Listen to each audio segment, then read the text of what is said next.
नमस्कार, खूप खूप स्वागत आहे तुमचं माझ्या नवीन एका व्हिडिओमध्ये. तर आम्ही आता रक्षाबंधनला गावाकडे गेलो होतो, तर शेतात गेलो होतो.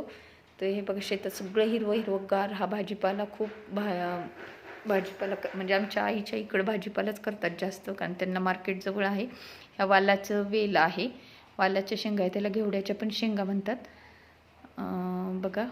आणि हा श्रावणी घेवडा आहे आणि खूप छान शेंगा लागले होते. तर माझ्या भावाचा मुलगा आहे, तो शेंगा तोडत आहे. आणि हे भोपळ्याचं वेल आहेत, हे तर भोपळे लागले, ते चुलत्याच्या रानातलं भोपळा आहे.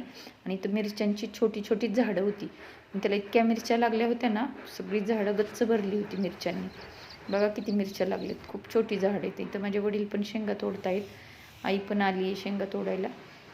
आणि हे मुळे बघा, शेतकऱ्याच्या रानात असं काहीच नाही की असं नाही आहे म्हणून. इथं सगळा भाजीपाला आहे आमच्या इकडं. तर आहे ना, सगळाच भाजीपाला, जर गेलं तर पिशवी भरून सगळा 8-10 दिवसांचा भाजीपाला येतो.